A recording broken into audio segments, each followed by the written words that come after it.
of Harpco Systems, Inc., which he founded in 1987. Harpco Systems specializes in providing software, training, and consulting for risk-based product lifecycle management, or risk-based PLM. Over the past 31 years, Mr. Harpster has helped numerous companies implement improved design and manufacturing systems on a wide variety of products, from automotive components and autonomous vehicles to compound bows used in the used in the Olympics. In the medical industry, Mr. Harpster has assisted companies with the design and manufacture of a wide variety of products, including immunoassays, molecular assays, cancer treatments, spinal implants, and surgical tools. Prior to starting, he's a recognized expert in the application of FMEAs and invented several new concepts, including the linking of design FMEAs to process FMEAs in 1990, which became an automotive industry standard 18 years later. Additional inventions in the field of risk-based PLM include requirements risk assessment, multiple integrated cause analysis, rapid integrated problem solving, and a group of visual problem solving tools called SPS matrices. Prior to starting Harpco Systems, Richard spent 14 years at Ford Motor in a wide variety of positions, including plant manager. His education includes a BSEE from Penn State University, MSEE from the University of Detroit, and an MBA of Eastern Michigan University. He's a registered PE in the state of Michigan. So, Richard Harpster, thank you very much.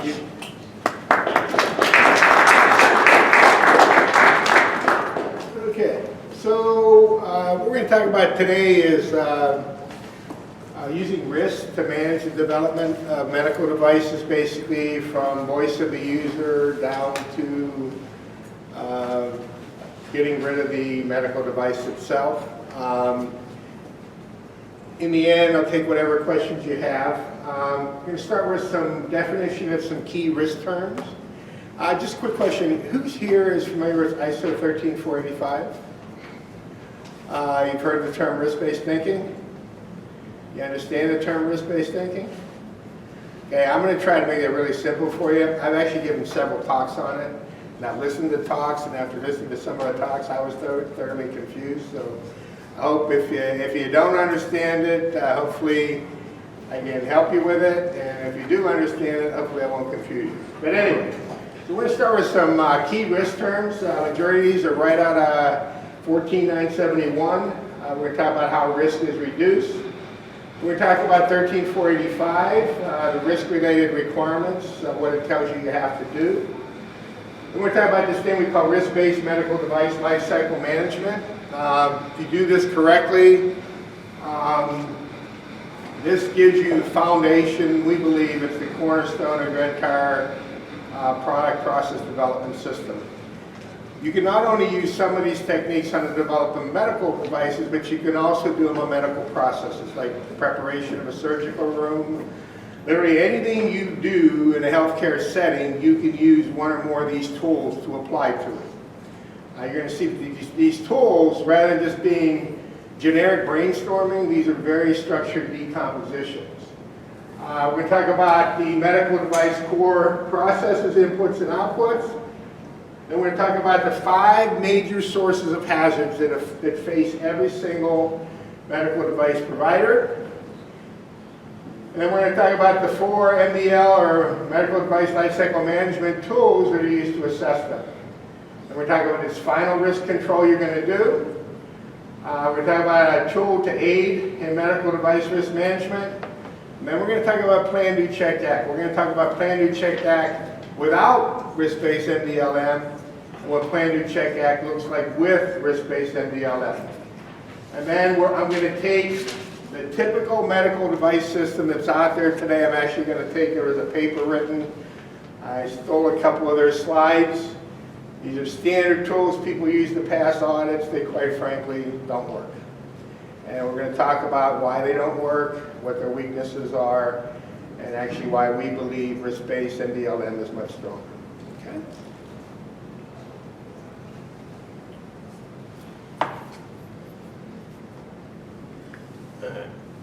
Okay. Key terms. Oh, what the heck? Hazard. It's a source of harm. You're going to find out it can take many different forms.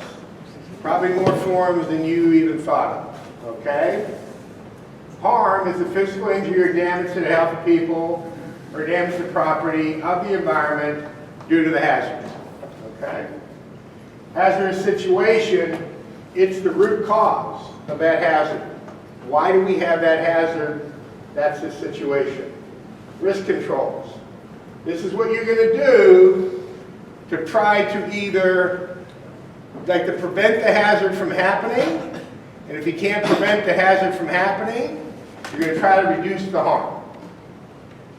Risk is a combination of what's the probability of occurrence of the harm and what's the severity of the harm. So it kind of ties in with what it is we got to do to reduce risk, either reduce probability of exposure or reduce the harm level. Residual risk. After you put in all your risk controls, this is the risk that's remaining. This is what you're going to look at, and you got to make a decision. You're going to see that there's different processes, and you're going to make different decisions. The first process is when you go to design the product, and you have a set of design inputs. Should you start designing? Okay? There's a risk. You're going to learn that those inputs, your customers are going to have needs. It could be competing, and it's going to be impossible to meet all those needs. So when you identify those inputs, you know right in the beginning they're not perfect. And the question you want to know before you start designing is, can I live with that risk based on the benefits that I'm going to provide? Okay.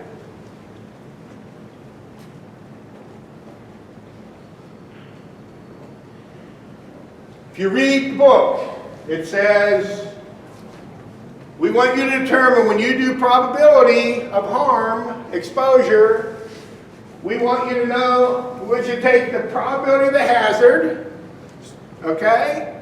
And then, just because the hazard's there, I might not get exposed to it. So you got to multiply that by some number less than 1. There's not 100%.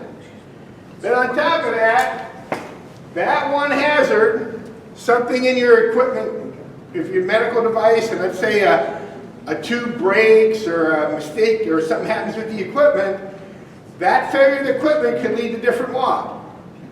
Different harms. So the next thing the standard wants you to do is multiply it by the probability of each of those individual harms. Any of you here design these? Anybody here design products? No? Okay. You've seen things break, right? You bought things that break, okay? And when those things break, can different things happen? And so if you think about a medical device, how many different ways do you think it can physically change over time? Lots, right? And when each of those changes occurred, how many different harms do you think could happen? Lots, right? You think anybody's got that data? And we got a gentleman before, I don't want to screw his name up, okay? He's talking about these numbers, but they're big numbers, they're general numbers, okay? When I'm managing risk, I need to know these individual numbers if I do it the way the book says. And I'm going to tell you right now, the way the book says, you can't do it because you'll never get the data. So what we say is this.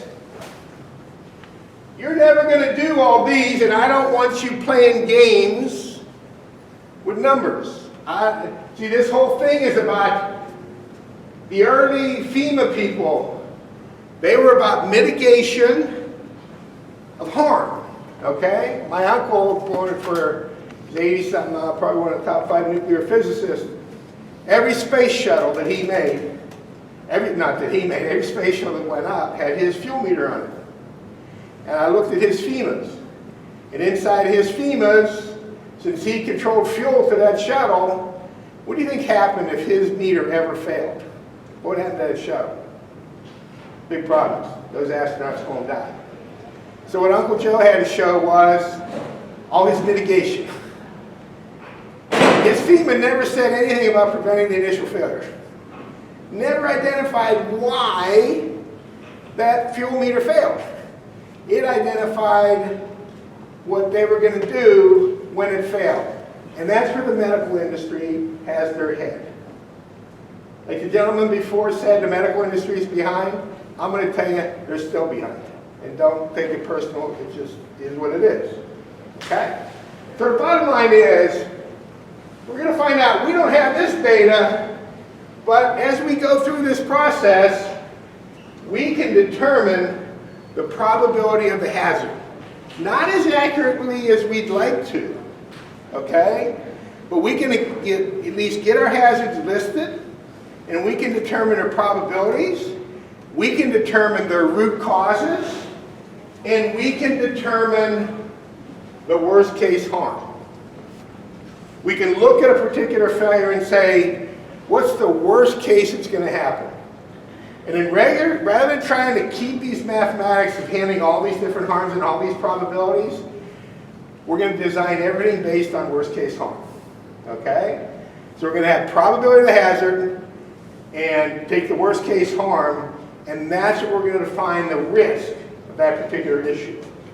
So that we can take all our efforts and put them on preventing this hazard, rather than taking all that time and spending on the mathematics of determining the probability of these harms, which quite frankly you ain't never going to get to anyway. Okay? So for risk-based medical device life cycle management, we use worst case risk, which is the probability of the hazard. We say everybody's going to be exposed to it if it happens, and we use the worst case harm.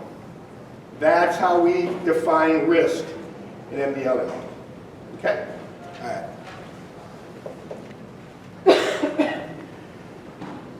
We're going to have two terms. Probably can't see that. Risk matrix and risk policy. Okay? Who here has read 14971?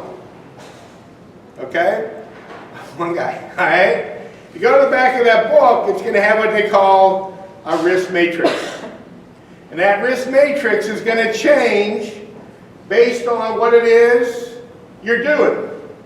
What you do in a risk matrix is you assign a number to harm, and down here you assign the probability of exposure to that harm, and there are certain areas that are deemed unacceptable risk. In any area that's identified as unacceptable risk, you put a label in here. Any area that doesn't have a symbol, it says you're not going to work on it. Because the bottom line is, you have enough issues where? In here, you don't have time and money to work on these issues over here. But the other thing, so we're going to work, no matter whether we're doing a late-stage cancer treatment, stage 4, or whether we're doing spinal implants, we are going to work on every box that has a what? Symbol in it. Every issue that we believe has this severity of occurrence to put us in that box, we're going to work on it. But then we got to talk about risk policy. And that is, if we know that risk is always going to exist, if we wait till we have no risk, will we ever ship a product? The answer is what? No. No. So you have to have what we call risk policy. What is acceptable risk? Okay? In the case of late-stage cancer treatment, stage 4 cancer, if I do nothing for that patient, what's likely going to happen to that patient? They're going to what? They're going to die. So I will accept some what? Some possibility of death. Because if I do nothing, they're going to what? They're dying. When you have a bad back and you come in for a spinal implant, you expect to die. Do you expect to leave with permanent injury? Okay? So what happens is, when I'm developing my risk policy, which is how I'm going to judge whether I'm going to release the design inputs, release the design, release the manufacturing process, release the usage instructions, okay? If I have anything in this red box, I'm not going to what? Not going to release. because that is deemed unacceptable risk. For the benefit I'm going to be providing, that risk isn't worth it. So 2 terms you need to understand: the risk matrix and the risk policy. Who here has ever done an FMEA? Okay? You ever heard of RPN, risk priority number? Has anybody ever told you to work on the highest RPNs? Tell you right now, stop doing it. If you do it, over half the time you'll work on the wrong thing. So if you leave here with one thing today, never work on, I don't have enough time to teach it to you, never work on highest RPN. Doesn't work, been teaching since 1990. What you work on, you're going to see there's a residual risk column. Those of you who do FEMA, okay, have done one. You got a class column in your FEMA? No? Yes? That's the residual risk column you're going to learn about. You have a symbol in that column, you better be what? You better be working on it. This is probably the most critical matrix you have to understand if you're going to manage risk. And you have to understand the difference between the matrix by itself and the policy you're going to comply with. Because that's going to determine when you're going to make key decisions. So we talk about how do we reduce it, reduce the hazard, reduce the harm. ISO, what's it saying? It says you have to determine the processes needed for quality management and the application of these processes to your organization, taking into account the rules by the organization. You are to apply a risk-based approach to the control of those processes. And you are to determine the sequence and interaction of those.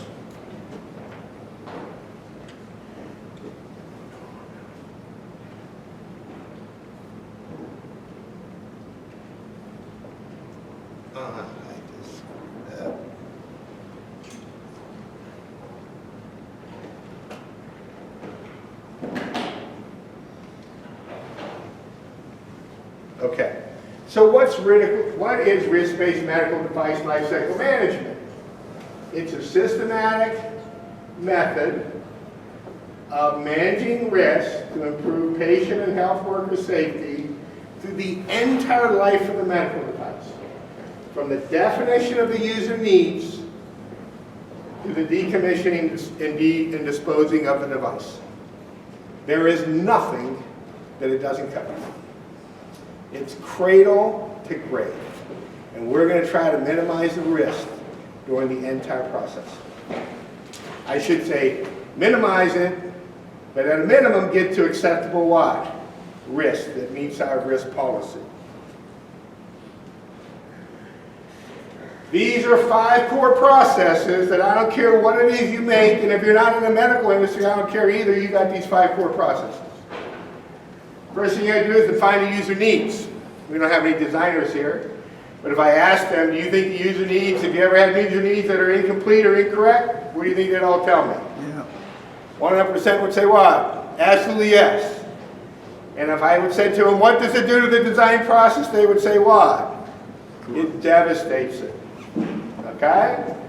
So then we have a problem, and that is users don't talk to us in the language we can design to. We have to translate it to design inputs we can design to, and a language our designers understand. So the next thing is we need a design input definition phase. Then those design inputs have to be translated to a design. And if there's software involved in your medical device, it's going to be translated to software code and hardware specifications. Okay? Then I can build a product that does what I want it to do, but if the user doesn't use it as intended, doesn't assemble it as intended, doesn't dispose of it as I tell them, what's the impact? Big problems, right? We'd like to make it user-proof, but we're not going to be able to do what? Make it user-proof. So we got to understand that risk. And the last thing is we got to do what? We got to make the thing. All 5 of these processes, no matter what business you're in, you have these 5 processes, and you are exposed to risk in every single one of these processes. Make sense? Okay.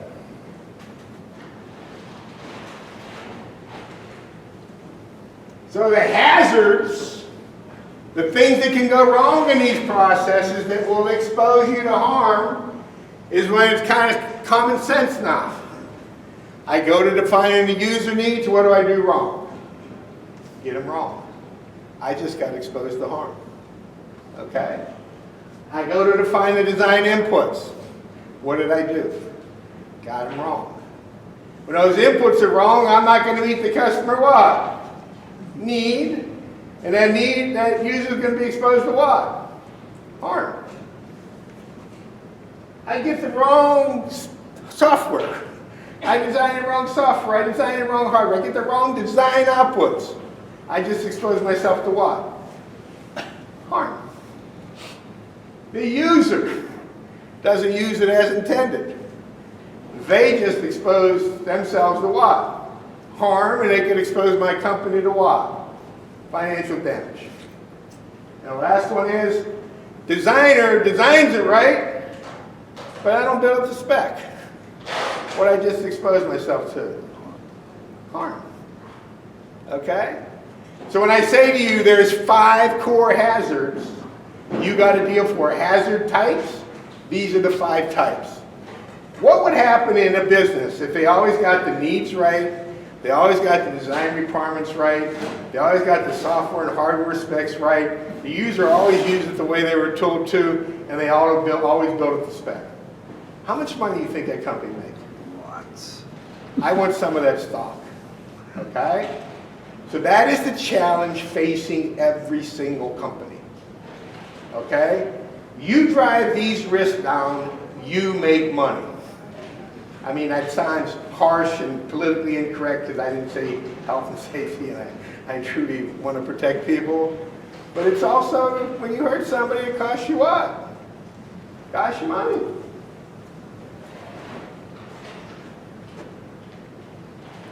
So now we come to our first tool, which is the requirement risk assessment. This is a tool that I personally invented. The reason I invented this, I would walk into companies, I work with inventors, I get called in on problem projects, and the one thing I find out is they don't understand what the customer wants, and haven't translated to the right design requirements.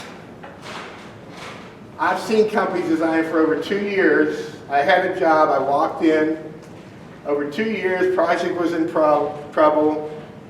I said, give me your customer requirements. They gave me 10 customer requirements. 14 different design groups. I said, show me the design requirements everybody's designing to. They could give me next to nothing. After 3 days, we identified 57 customer requirements, of which 37 had to be determined in it. Okay, what was interesting, when the mistake we made is the customer was in the room when we developed the list. So the customer says, I got these 57 needs, but even though you've been designing for 2.5 years, 37 of them I don't quite know where I want them yet. Can you design to meet those? And of those 700 design requirements, or 600 design requirements, 70% had TBDs. When I first asked the engineers, I go, what are you designing to? They go, I don't know, we design. Okay? I was showing me the requirements. I don't know. They didn't know what to write. I said, imagine you died and went to design heaven. And you actually get a set of requirements that you can design to. That you know what they're asking you to design. Okay?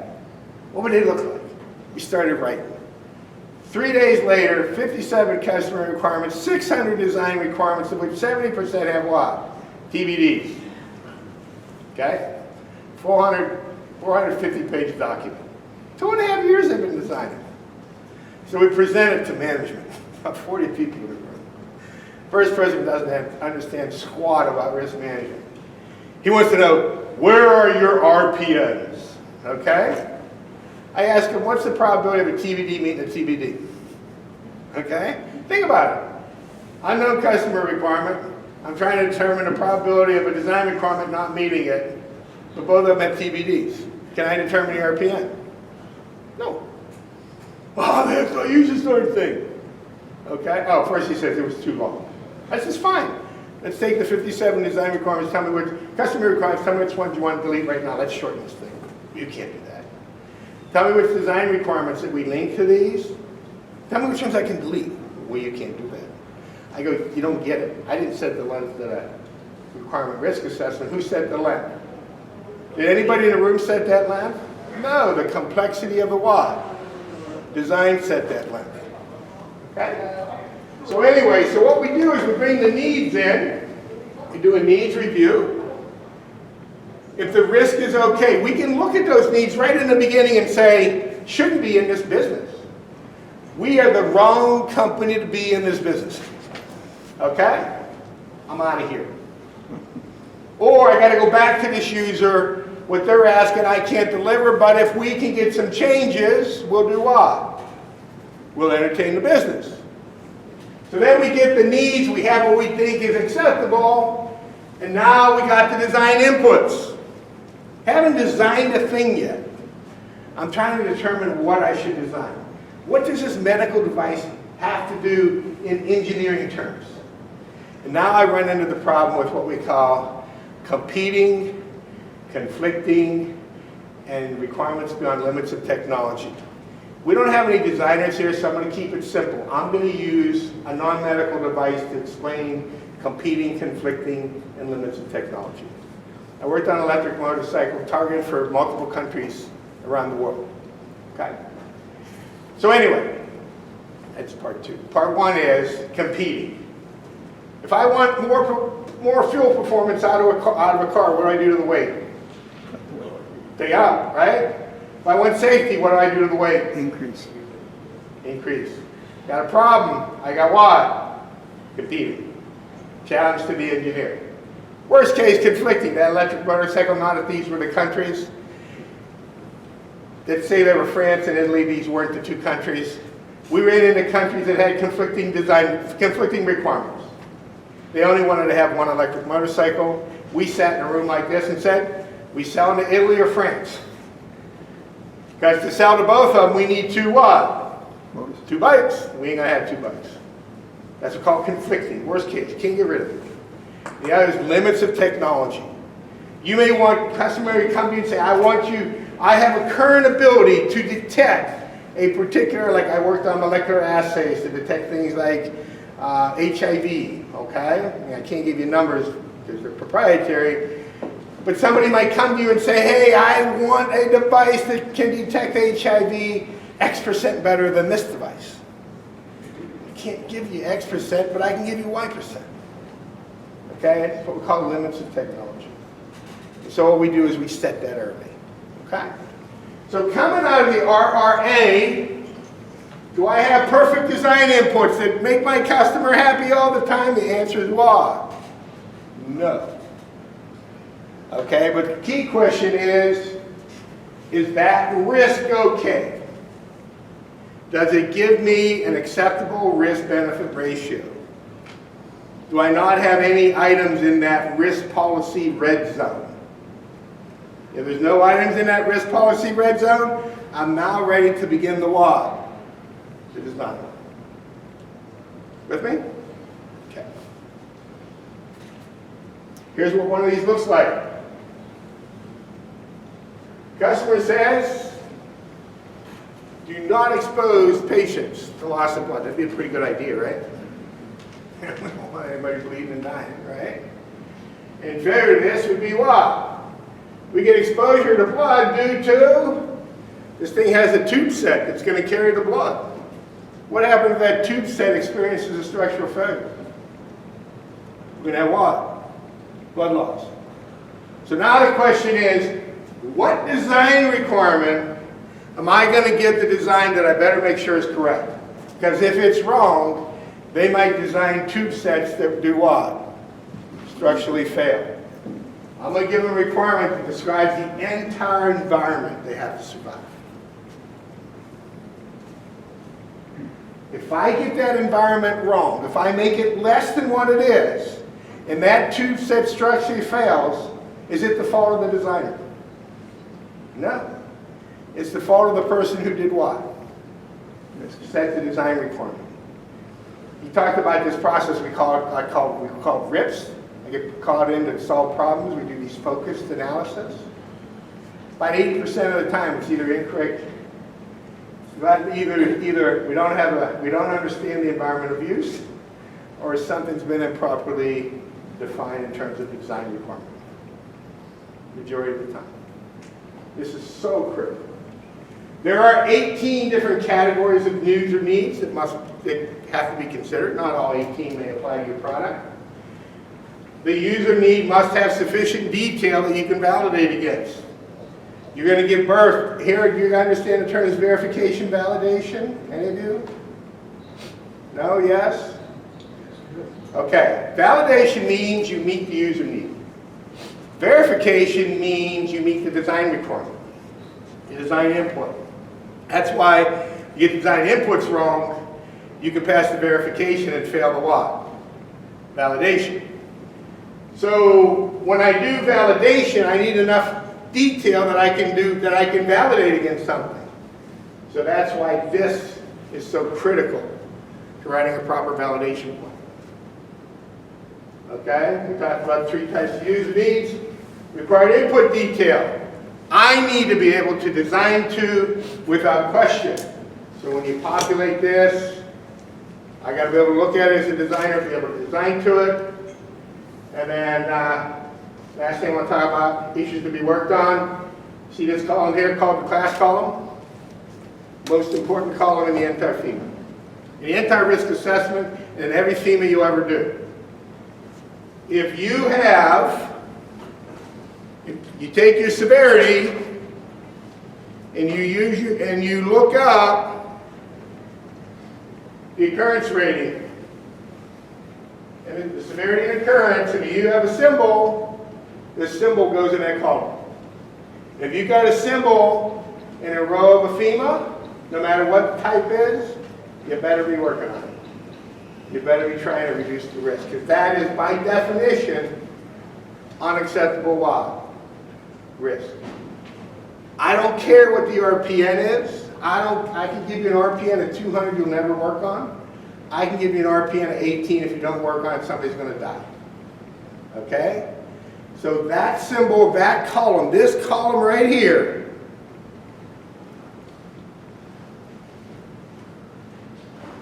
this column right here, the residual risk column, which many people call the class column, is the most important column in the RRA design FEMA. I'm going to show you a design FEMA, application FEMA, process FEMA for determining what you got to work on.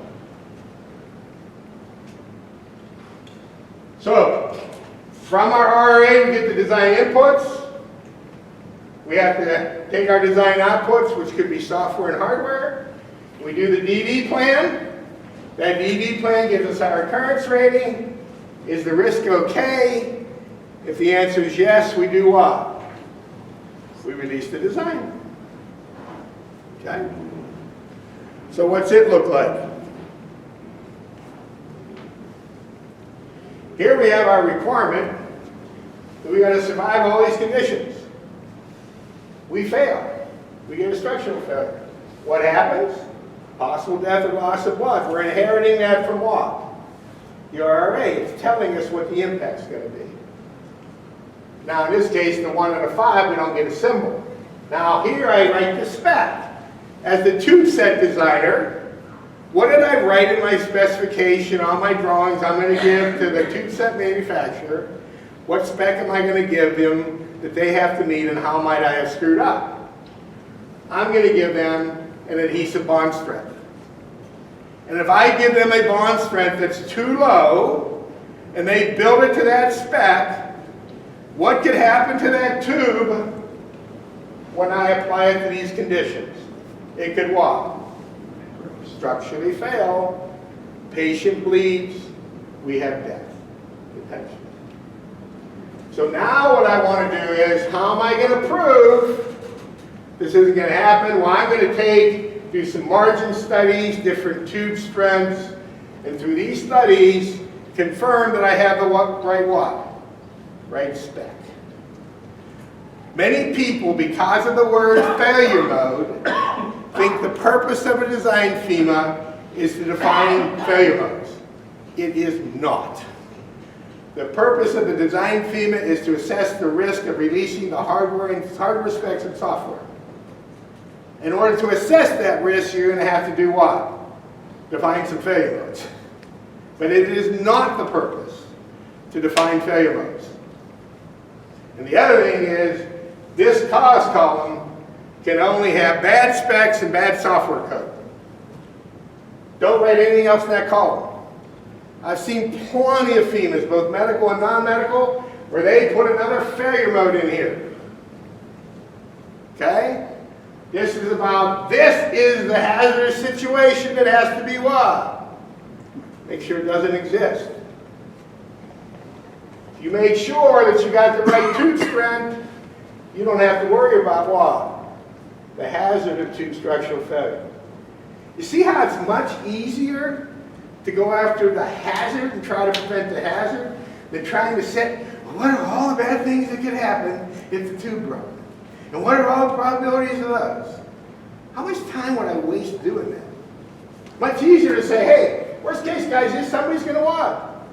Die. If we make it go away, we don't have to worry about anybody what? Dying. It's that simple.